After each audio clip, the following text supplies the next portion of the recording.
So then the question arises, how could this actually balance? We've shown a series of cases, almost all of them have negative numbers associated with them. So this last slide will take the base case, which is on the far left-hand side of the slide, the original dollar amounts and the original growth rates. And then it will show several different ways to help the math put in place something that balances. It's really important to think about or understand how practical each of these would be. This is really just a numbers exercise on this page, but it's a way to think about what the math drives us towards. So there are a series of alternative cases that are labeled. In the first three, what happens is the revenue is left unchanged from the base case, and then the expenses are changed to cause the entire year to balance. But the expenses are changed only in a single category. So for instance, the growth rate assumption in the first column labeled comp shows compensation, which had been set up to grow at 4% per year, growing at only 2.1% per year every year.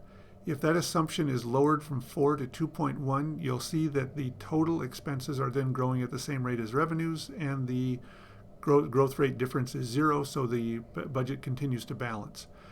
It raises an interesting question about how a 2.1% annual increase in dollars available for compensation would be actually delivered, but that would in fact do it.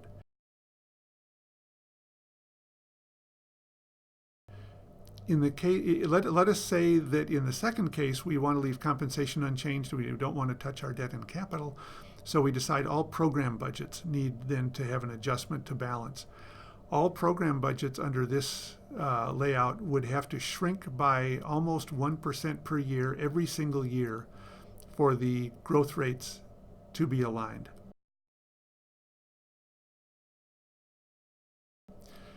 In the third case, we say compensation is sacrosanct and the program budgets are too important to providing the quality of our program to students. So how about if we just reduce the spending on debt and capital? People think the buildings and the grounds look pretty good. In that case, the debt and capital would have to be reduced by over 7% per year every single year to balance the budget. And that has several problems, including whatever covenants and plans are in your debt issues can't be changed as long as the debt's outstanding.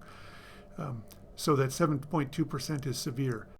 The real message of these three columns is to show that the smaller the base amount you're spending on something, the more the reduction has to be to help balance the budget.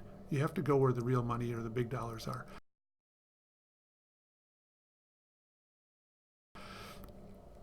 So then there are two other choices. One is, what if we had slightly better net tuition and a slightly better endowment draw? This is actually an assumption that is in between the base case and the good case from the earlier part of the program.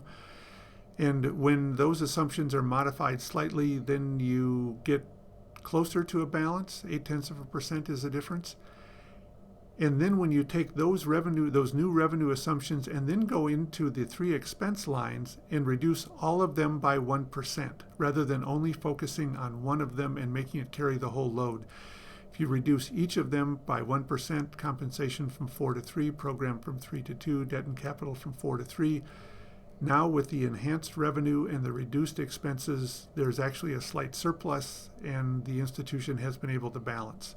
It's really important to pay attention to all those assumption changes to ask whether those actually could be delivered at the institution, but that would be a way to make the math work.